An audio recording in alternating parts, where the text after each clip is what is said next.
오늘 우리에게 주시는 하나님 말씀 함께 나누겠습니다.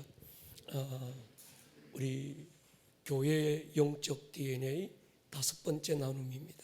시편 27편 1절로 4절 은혜로운 목소리와 함께 같이 읽겠습니다. 시작. 여호와는 나의 빛이요 나의 구원이시니 내가 누구를 두려워하리요. 여호와는 내 생명의 능력이시니 내가 누구를 무서워하리요. 악인들이 내 살을 먹으려고 내게로 왔으나 나의 대적들 나의 원수들인 그들은 실족하여 넘어졌도다. 군대가 나를 대적하여 진칠지라도 내 마음이 두렵지 아니하며 전쟁이 일어나 나를 치려 할지라도 나는 여전히 태연하리로다. 내가 여호와께 바라는 한 가지 일 그것을 구하리니 곧 내가 내 평생에 여호와의 집에 살면서 여호와의 아름다움을 바라보며 그의 성전에서 사모하는 그것이라. 아멘. 가난한 사람에게 무엇이 행복이냐고 물었더니 돈이 많은 것이 행복이라고 말합니다. 돈 많은 사람에게 또 물었습니다. 무엇이 행복입니까? 그분들은 가족들이 건강한 것이 행복이라고 그랬습니다. 건강한 사람들에게 물었더니 탁월한 재능을 가진 자가 행복하다고 말합니다. 남에게는 있는데 나에게는 없는 그것을 사람들은 복이라고 생각하는 모양입니다. 문제는 모든 것을 다 가진 사람은 아무도 없다는 거지요. 어떤 사람은 이것을 가졌는데 저것이 없고 또 어떤 이는 저것을 가졌는데 이것이 없습니다. 남들이 가진 자신에게 없는 것이 하나 둘쯤 다 있다면 생각의 전환이 어떨까요? 오늘 내가 가진 그것이 진정한 행복은 아닐까요? 가진 것에 대한 소중함이 눈이 열리면 모든 것이 감사의 이유가 됩니다. 그러나 더 깊이 나아가서 행복은 소유가 아니라 존재에 있다고 한다면 내가 하나님 안에 살고 그분이 내 안에 사는 이 은혜의 사건이 우리 행복의 이유인 줄로 확신합니다. 지난해 몇 분의 목사님들과 이스라엘을 방문하면서 오랫동안 마음에 남아있는 한 곳이 있습니다. 아비의 축복을 받고 형을 피해서 외삼촌 라반의 집으로 도망가던 야곱이 베델의 언덕에서 지쳐 잠이 들었습니다. 성경에서 처음 하늘문이 열렸던 그 베델의 언덕을 찾아갔습니다. 그리고 몇 분의 목사님들과 함께 그 언덕에서 특별한 기도의 체험이 있었습니다. 소리가 안 나옵니다.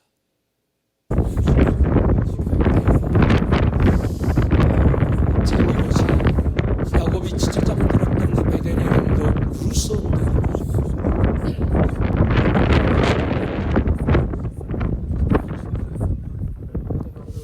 사방을 아무리 돌아봐도 사람 하나 찾아볼 수 없었고 거센 바람만 불고 있는 황량한 광야였습니다. 내일에 대한 불안과 두려움 그리고 아무도 없는 광야의 외로움에 지쳤던 야곱이 나들구던 돌베개에 자고 잠이 듭니다. 잠시 후에 하늘이 열리면서 큰 사닥다리 하나가 하늘에 닿은 것을 보게 되지요. 수많은 천사들이 오르락내리락 하나님을 찬양하는 것을 보게 됩니다. 그때 하늘에서 하나님의 음성이 들려요. 야곱이 일어나 베고 자던 돌을 세우고 기름 붓고 그곳을 베델 하나님의 집이라 이름하고 그곳에서 하나님께 서원의 기도를 올립니다.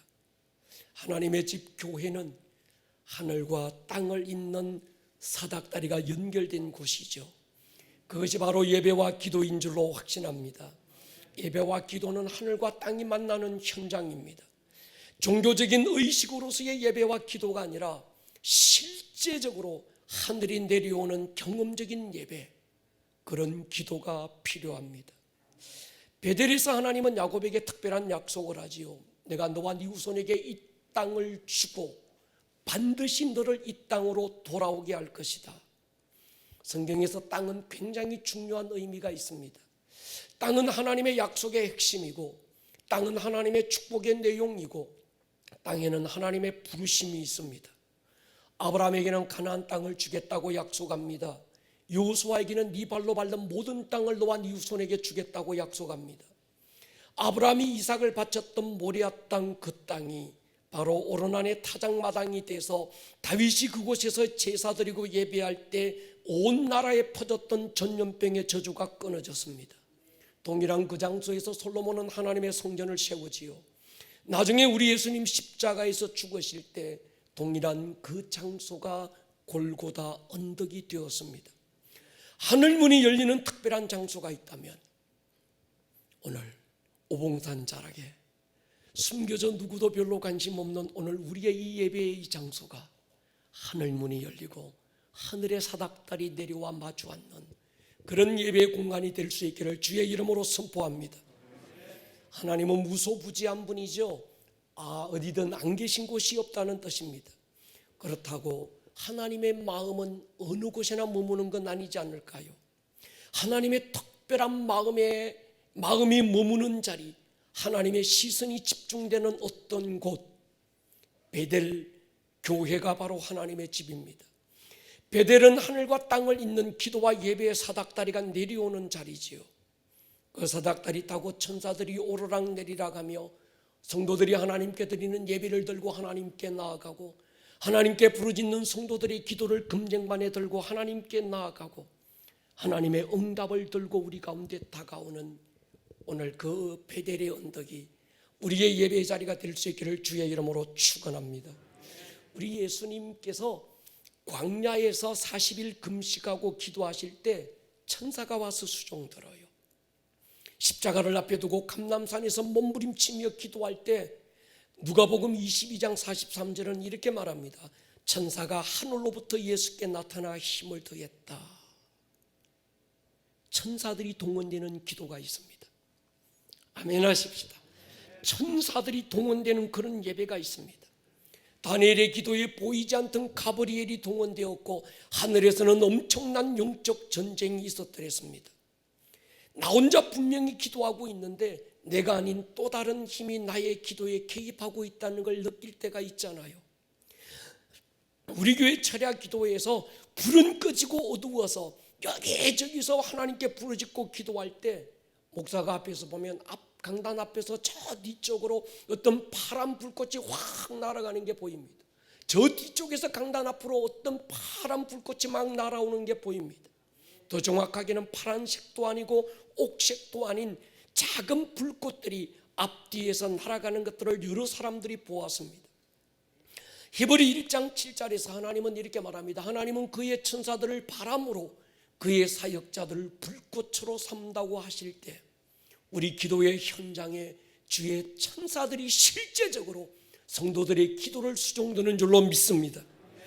이번 세계 선교 대회에서 이런 발표가 있었습니다. 온 세상에 복음이 다 전해지는 마태복음 24장 14절 땅끝까지 복음이 전해지는 시기를 2025년에서 2030년이라고 그들은 예측했습니다.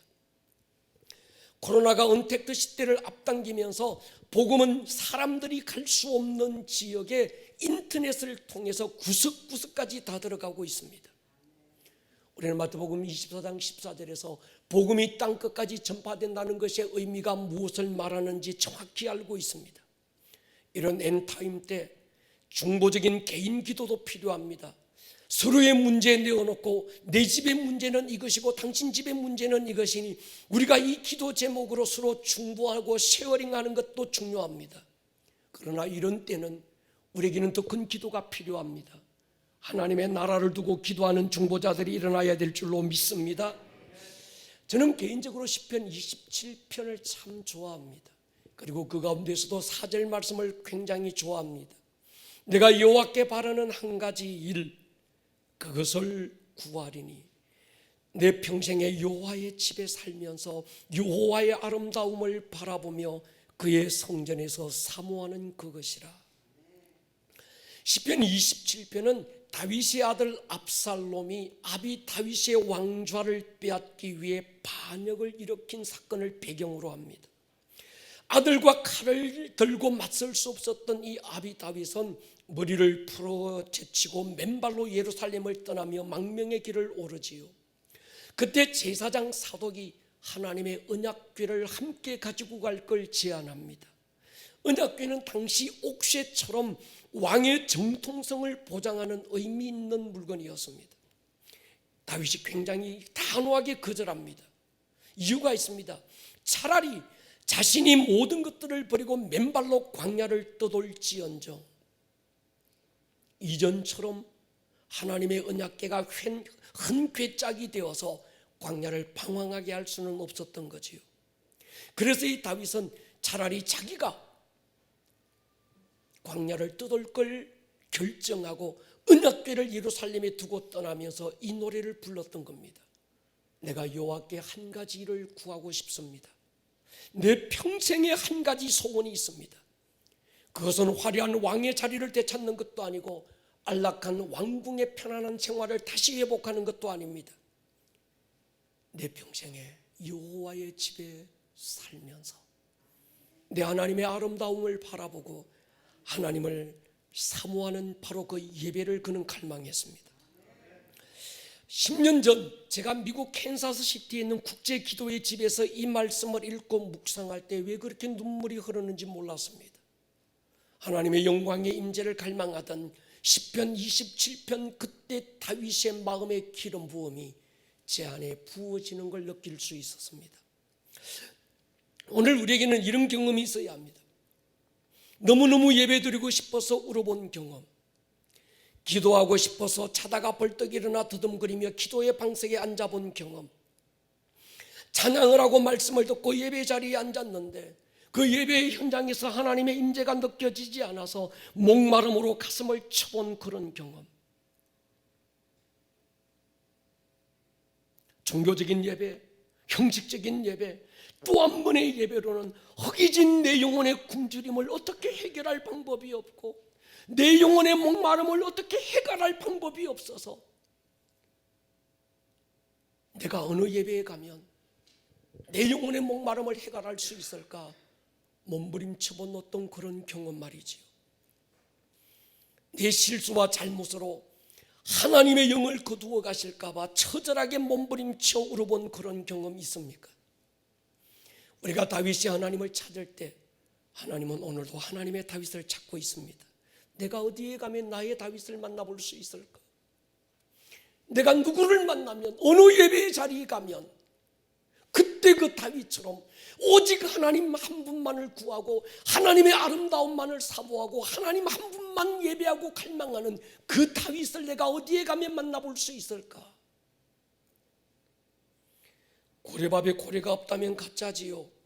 붕어빵에 붕어가 없다면 그것도 가짜입니다. 새우깡에 새우가 없는데 그게 어찌 진짜가 될까요?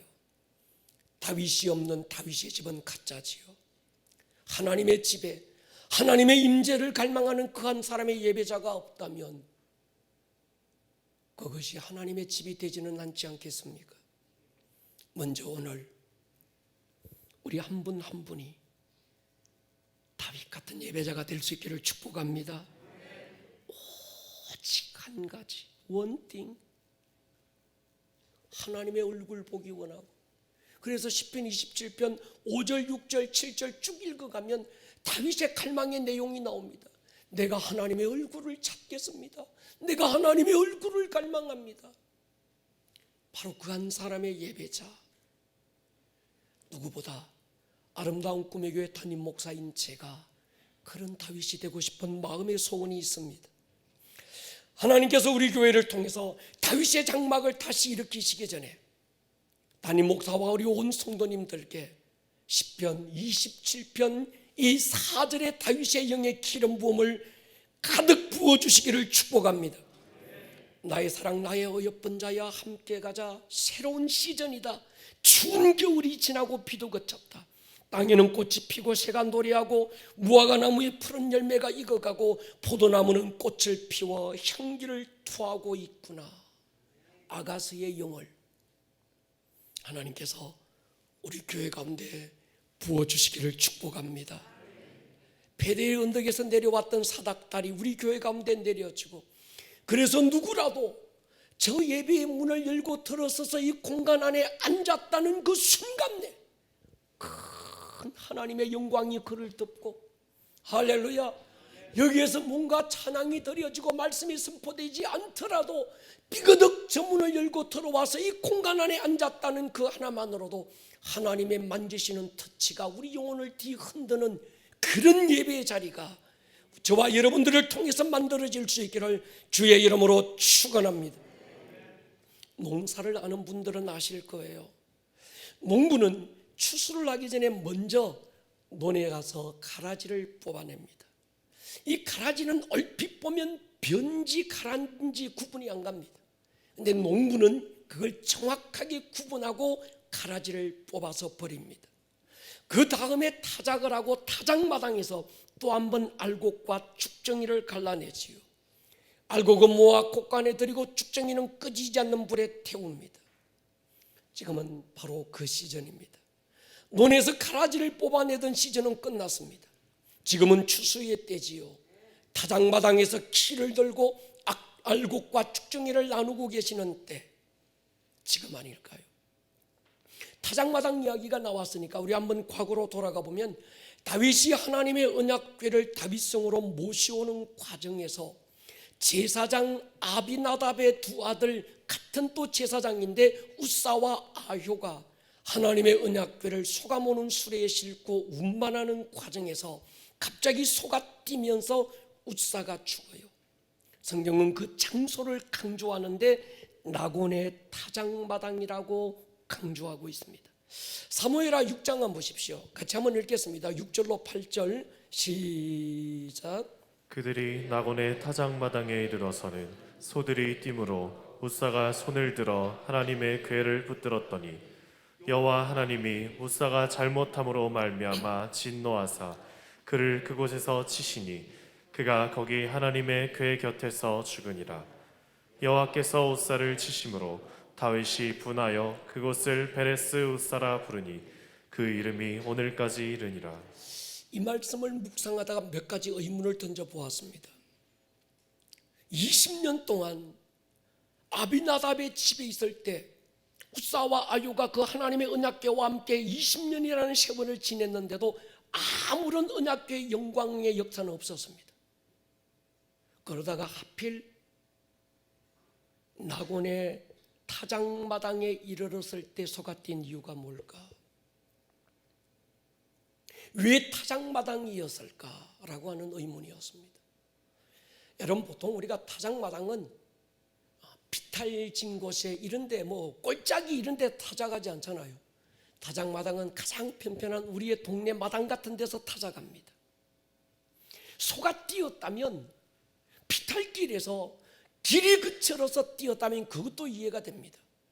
근데 평편한 타작마당에서 소가 뛰어야 될 이유가 뭘까요? 여러분 또 보십시오. 말은 뛰는 짐승이지만 소는 뛰는 짐승이 아닙니다. 근데 소가 왜 뛰었을까요? 성경에서 타작마당은 추수의 때 심판을 의미하지요.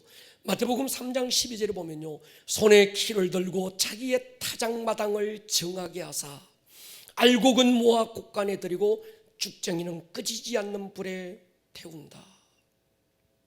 여러분, 소가 뛰는 때가 있습니다. 새로운 시즌이 온 거예요. 잠들었던 하나님의 영광의 때가 지나가고 하나님의 영광이, 언약궤의 영광이 회복되는 새로운 시즌의 스타트가 소가 뛰는 바로 그 순간이었습니다. 여러분, 레위기에서 번제물로 가장 큰 제물이 소입니다. 어떤 사람은 비둘기를, 어떤 사람은 양을 잡아서 드리지만, 그러나 특별한 어떤 때에는 하나님께서 소를 잡아서 하나님 앞에 번제물로 바치라고 할 때가 있는 거예요. 가장 영광스러운 예배, 가장 아름다운 그 예배, 소를 잡아 그 향기로 하나님 앞에 드리는 제사이지요. 아마 이 사건을 통해서 하나님은 우리에게 말씀하고 싶으실 겁니다. 다시 한번 새로운 시즌의 때 하나님께서 소를 잡아서 하나님께 드리는 예배가 회복될 때가 있다고 선포하신 줄로 믿습니다. 여러분 보십시오. 20년간, 수십 년간 하나님의 언약궤의 그 영광이 잠들었던, 그래서 하나님의 언약궤가 마치 헌폐짝처럼 취급돼서 아비나답의 집의 한 구석에 처박혀 있던, 아무런 하나님의 영광의 임재가 없던 그 언약궤에 하나님의 영광이 다시 회복되고 살아나는 것을 경험하게 됩니다. 여러분 보십시오. 이 본문을 이해하기 위해서는 언약궤의 역사에 대해서 좀 더 깊이 이해할 필요가 있습니다. 처음 언약궤는 하나님께서 특별히 구분하신 성막 가장 깊은 곳 지성소 안에 신비처럼 모셔져 있던 곳이 언약궤입니다. 아시는 대로 성막은 뜰과 성소와 지성소라는 공간으로 나누어져 있고 공간마다 들어갈 수 있는 자격 있는 사람들이 다 달랐습니다. 어떤 사람은 뜰에는 머물 수 있지만 성소에는 들어갈 수 없고, 성소에는 머물 수 있지만 지성소에는 아무나 들어갈 수 없었습니다. 지성소는 대제사장이 1년에 한 번씩만 들어갈 때 일주일 전부터 철저하게 정결 예식을 행하고야 들어갔습니다. 죄를 가지고 들어가면 그 자리에서 척사하는 거예요. 그래서 대제사장은 들어갈 때 허리춤에 끈을 묶고 방울을 달고 지성소에 들어갑니다. 안에서 방울 소리가 나지 않으면 밖에서 끈을 잡아당겨서 시체를 끌어내는 거예요. 그 지성소 안에는 하나님의 영광의 임재가 있던 언약궤가 있었던 거예요. 하나님은 그 언약궤 앞에서 말씀하셨고, 그 언약궤 앞에서 인간을 만나 주셨고, 그 언약궤 앞에서 용서가 선포되었기 때문에 언약궤의 그 앞을 시은좌 은혜를 베푸는 곳이라고 불렀습니다. 이처럼 언약궤는 하나님의 권위와 임재가 있는 영광스러운 것이기도 했지만 두려움의 대상이기도 했던 거지요. 엘리 제사장의 두 아들 홈니와 비느하스가 블레셋과의 전투에서 하나님의 언약궤를 들고 나갔다가 전쟁은 패하고 언약궤를 블레셋에 빼앗기게 됩니다. 이 소식을 전해들은 엘리 제사장은 그 자리에서 목이 부러져 죽고, 그의 아들 비느하스의 아내가 아들을 낳았는데 이름을 이가봇, 하나님의 영광이 떠났다는 이름을 지었습니다. 하나님의 언약궤에 대한 경외감을 잃은 채 마치 부적처럼 여기고 있는 그들에게 나타날 하나님의 영광이 없었던 거지요. 블레셋 사람들은 언약궤를 자기들의 신 다곤 신전에 갖다 둡니다. 다음날 일어나서 신전에 가보니까 다곤 신상이 하나님의 언약궤 앞에 부러지고 머리가 부러져 다리가 부러진 채 엎드러져 있습니다. 그 땅에 전염병이 돌기 시작하자 언약궤를 블레셋의 아스돗으로 옮겨갑니다. 다시 가드에서 에그론으로 옮깁니다. 이 지도를 한번 보여드리고 싶습니다. 옆에 보면 제일 오른쪽에 실로가 있는데, 실로는 원래 이스라엘의 성막이 있던 곳입니다. 저 성막 안에 있던 하나님의 언약궤를 엘리 제사장의 두 아들 홈니와 비느하스가 에벤에셀, 그리고 그 아벡과 에벤에셀 사이에서 블레셋과 이스라엘이 마주하고 전쟁을 벌이던 그 현장에 들고 에벤에셀로 가는 거예요.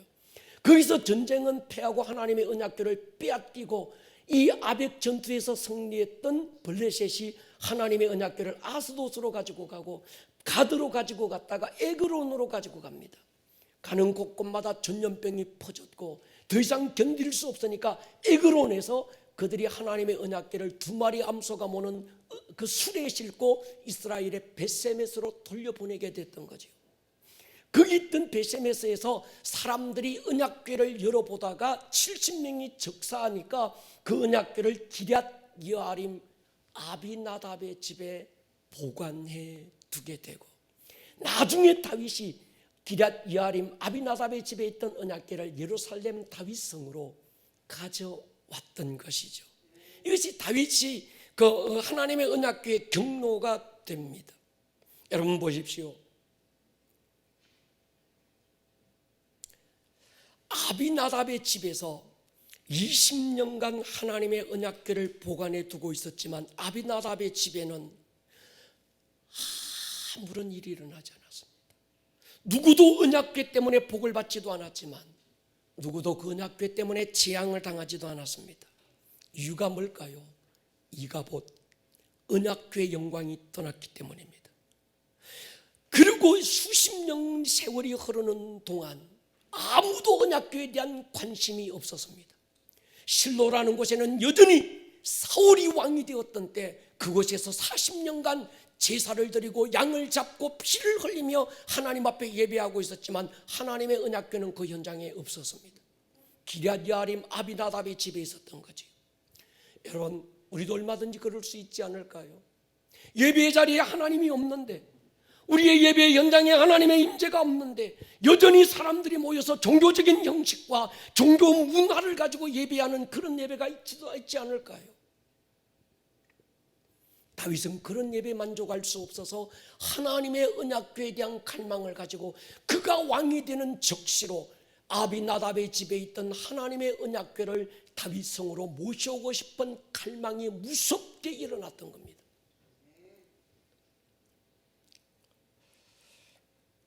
다윗 한 사람, 언약궤에 대한 그 무서운 갈망이 잠들었던 언약궤의 영광을 다시 깨우기 시작한 거예요.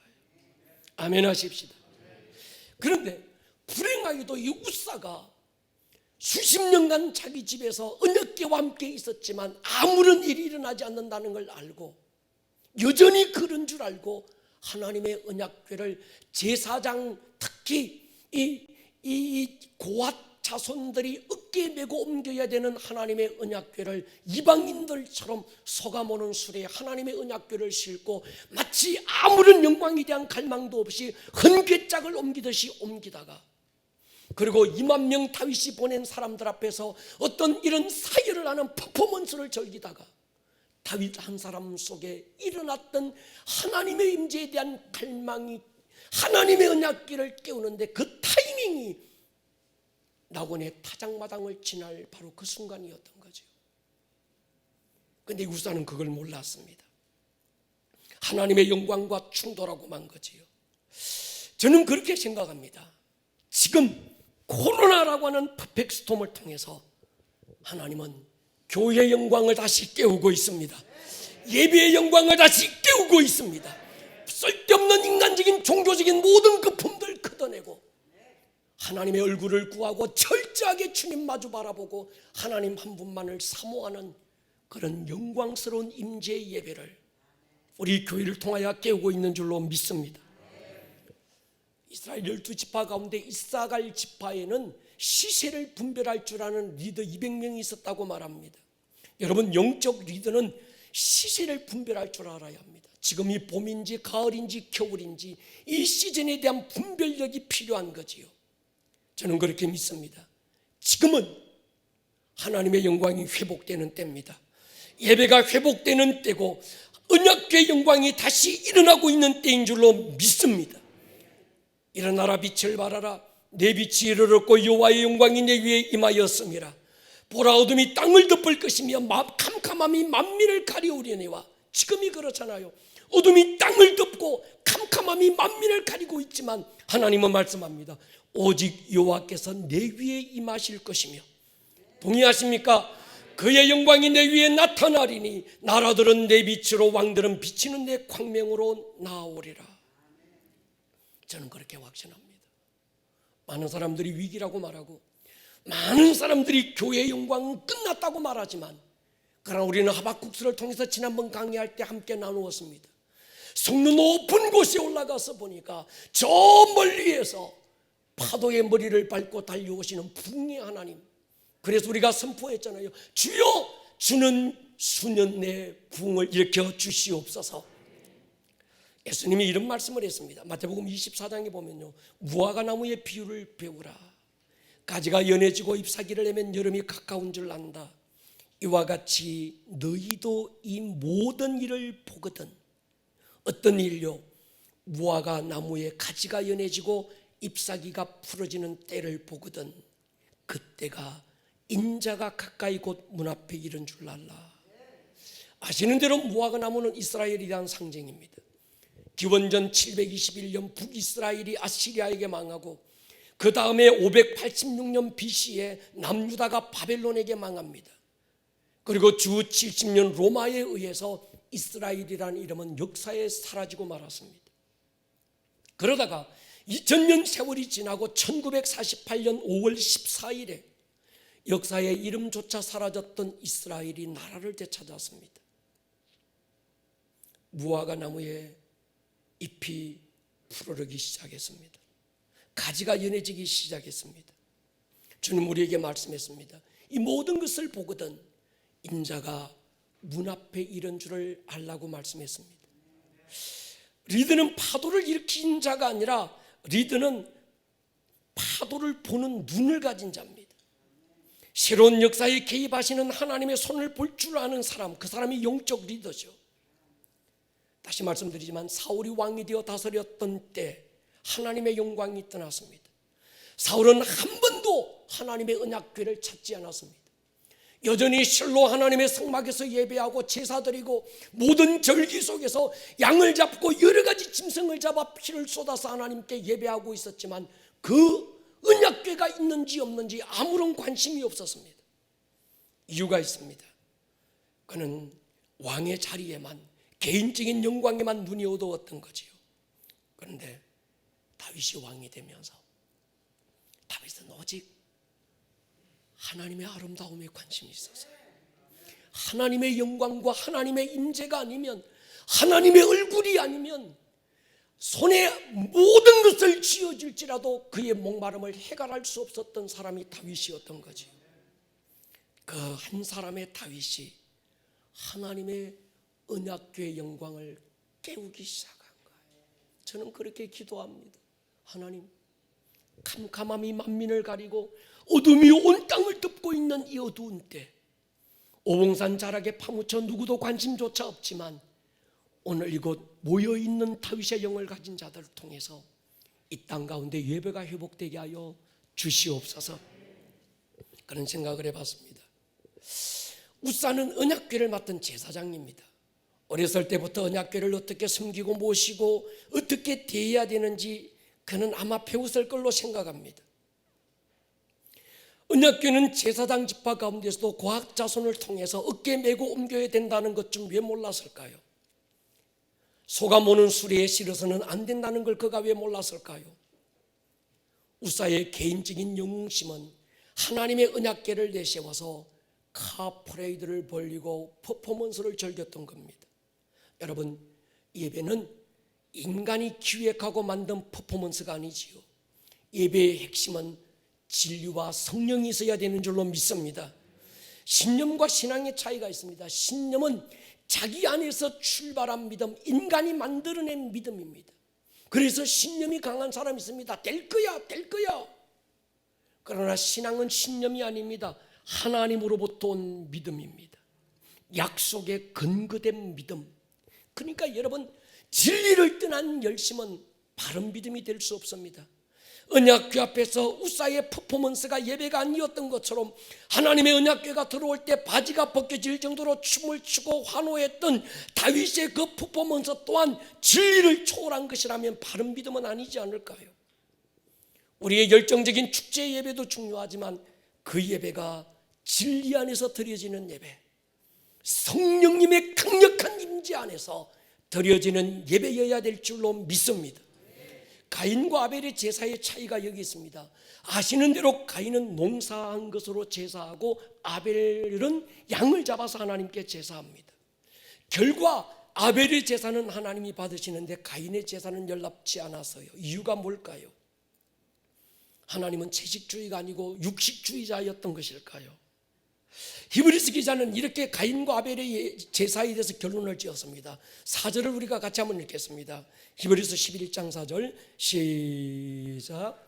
믿음으로 아벨은 가인보다 더 나은 제사를 하나님께 드림으로 의로운 자라 하시는 증거를 얻었으니 하나님이 그 예물에 대하여 증언하심이라. 그가 죽었으나 그 믿음으로써 지금도 말하느니라. 하나님이 아벨의 예배를 받으신 이유는 믿음에 있다는 거예요. 아벨은 믿음으로 하나님 앞에 제사를 드렸다는 겁니다. 그렇다면 성경이 말하는 믿음은 뭘까요? 창세기 3장에 보면 아담이 하나님께 범죄하고 에덴에서 쫓겨났을 때 하나님은 스스로 만든 나뭇잎 옷을 벗기고 양을 잡아 가죽으로 옷을 입혔습니다. 이 한 사건은 하나님의 계시적인 것인데 먼 훗날 하나님은 그의 아들 예수 그리스도를 이 땅에 보내셔서 그 아들을 십자가에 매달고 그 아들의 사건을 통해서 오늘 우리의 모든 죄와 수치를 대신하겠다는 주님의 예표였습니다. 여러분, 열정적으로 지극정성 다해서 예배하는 것 중요한 것 아닙니다. 그 안에 신령과 진정이 없다면, 성령과 진리의 역사가 없다면 우리가 드리는 예배는 우사의 퍼포먼스가 될 수도 있지 않을까요? 예배는 어떤 형식이 필요한 게 아니지요. 예배가 예배되는 것, 교회가 교회되는 것, 바른 예배를 드려야 합니다. 사람들은 말해요. 목사님, 열린 예배가 어떻고 전통적인 예배가 어떻고, 성경에 열린 예배가 어디 있고 전통적인 예배가 어디 있습니까? 성경은 성령과 진리로 예배하라는 거예요. 내가 드리고 싶은, 내가 만족스러운 예배가 아니라 하나님이 받으심직한 그런 예배. 할렐루야. 다윗은 이 사실을 우사의 사건을 통해서 배웠던 겁니다.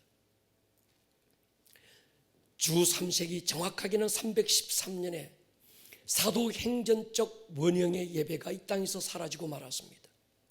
불어온 엄청난 팬데믹으로 수많은 그리스도인들이 원형극장에서 사자에게 아가리에 찢겨서 죽어갔고 십자가에 매달려 기름으로 불에 태워져 죽어나갔습니다. 견딜 수 없었던 그들이 산자의 마을을 떠나서 죽은 자의 마을 지하 공동묘지 카타콤으로 들어갔습니다. 그들은 그 지하에서도 세상의 빛을 거부하고 진리의 빛 대신 하나님 앞에 예배자로 살기로 결단했습니다. 그러다가 313년 로마가 기독교를 국교로 선포하면서 핍박은 사라졌고 기독교는 로마 대제국의 어마어마한 종교가 되었습니다. 모든 것들이 제도화되고 의식화되면서 기독교의 본질 또한 함께 죽어버리고 말았습니다. 화려한 바벨론 종교의 혼합이 되면서 천주교라는 또 다른 종교로 전락되고 만 거지요. 핍박은 사라졌지만 예배 속에 생명도 사라지고 말았습니다. 우리 교회가 10년 전 어느 집사님의 가정에서 처음 시작되면서 우리가 외쳤던 건 사도행전적 바로 그 교회에 대한 회복이었습니다. 세상이 딱 많은 교회 가운데 또 하나의 교회를 거부하고 처음 사도행전에 나오는 조금도 때묻지 않았던 원형의 교회의 모습을 회복하고 싶었습니다. 사도행전에 그때 그네들 그 평신도들의 모습을 갈망했고 바울과 실라가 빌립보 지하 감옥에서 찬양하고 기도하고 예배할 때 옥문이 터지고 쇠사슬이 풀리고 착고가 끌어졌던 그때 그들의 예배를 우리는 갈망했습니다. 알고 보면 사도행전의 그 예배의 원형은 다윗의 장막 안에서 드려졌던 다윗의 예배였던 거지요. 밖에서 간수가 소리치잖아요. 형제여, 우리가 어찌하여야 구원을 얻으리까? 바울이 뭐라고 그럽니까? 주 예수를 믿으라. 그리하면 너와 내 집이 구원을 얻을 것이다. 이런 예배 말이죠.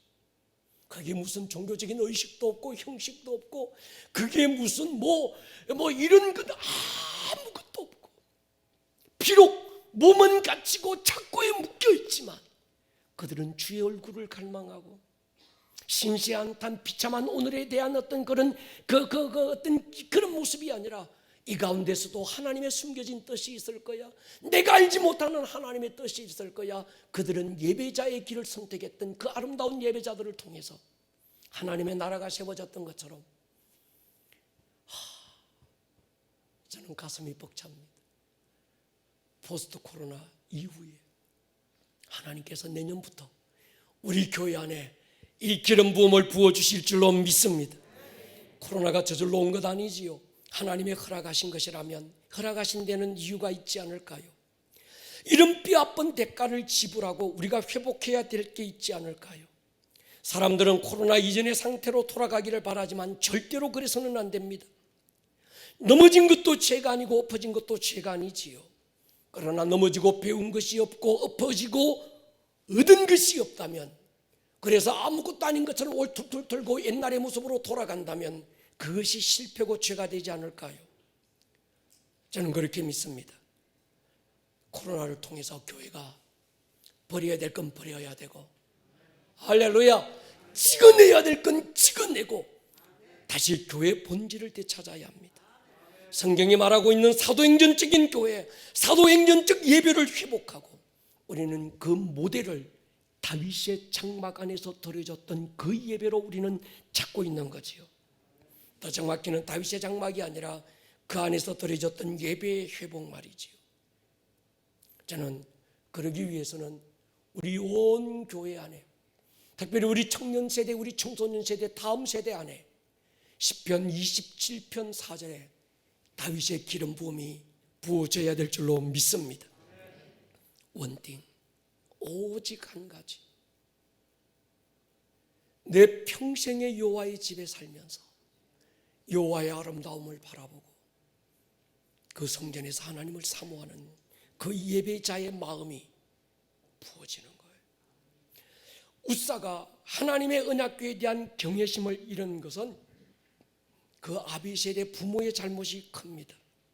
그의 아버지 아비나답이 언약궤를 자기 집에 모셔놓기만 했지 언약궤에 대한 경외감을 보여주지 않았고 가르쳐주지 못했습니다. 저는 그런 확신이 있습니다. 우리들 아비나답의 세대, 우리들이 내 자녀들에게 하나님의 영광의 임재를 보여주어야 합니다. 동의하십니까? 우리의 자녀들을 웃사로 만들어서는 안 됩니다. 우리의 다음 세대들에게 아무런 영광도 없는 종교라고 하는 한 괴짝을 물려주는 것이 아니라 잠들었던 하나님의 영광의 임재를 다시 깨워서 내 자녀들에게 예배의 영광이 이것이고 하나님의 임재가 이런 것이고 하나님의 그 영광의 임재 앞에 우리가 어떤 모습으로 서야 되는지를 우리는 보여주어야 합니다. 우리의 다음 세대들에게 큰 괴짝을 운반하게 해서는 안 됩니다.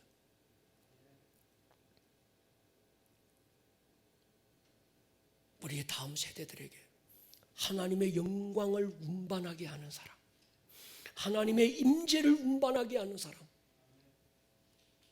바로 우리가 되어야 합니다.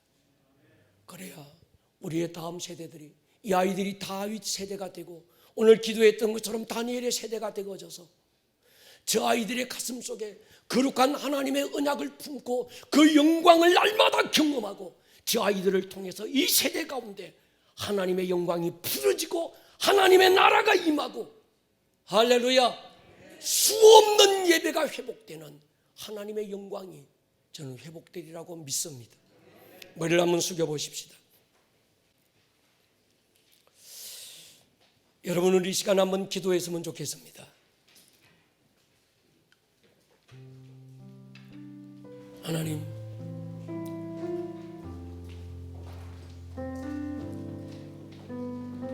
다윗 한 사람을 통해서 잠들었던 하나님의 영광이 깨어났습니다.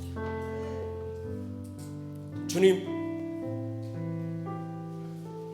오봉산 자락에 정말 작은 교회지만 오늘 이것이 다윗의 장막이 되어서 하나님의 영광을 운반하고 잠들었던 하나님의 임재를 깨워가는 주여 그런 교회가 되게 해주십시오. 시편 27편 4절에 이 다윗의 기름 부음이 주여 우리 교회를 덮어주십시오. 특별히 우리의 다음 세대 이 아이들이, 청년들이, 청소년들이, 우리의 모든 자녀들이 다윗의 세대가 되어져서 저들의 가슴 속에 하나님의 영광을 충만하게 경험하고 저들의 발걸음이 닿는 곳곳마다 하나님의 영광이 나타날 수 있는 그런 교회가 되게 해주십시오. 우리 시간 통성을 한번 기도했으면 좋겠습니다. 감사합니다. 사랑합니다. 주님. 시편 27편 4절 오늘 다윗의 영을 우리 가운데 부어주십시오. 주여 다윗의 기름 부음을 우리 가운데 부어주십시오. 종교화되고 의식화되고 주여 이론화되고 지식화된 모든 주여 낡은 부대를 벗어버리고 우리가 새 부대가 되게 하여 주십시오. 새 기름 부음을 부어주십시오. 예배가 회복되게 도와주십시오. 예배가 예배되고 교회가 교회되고 이 땅 가운데 잠들었던 하나님의 영광을 주여 우리로 다시 회복할 수 있도록 주님을 예배 부르 주옵소서.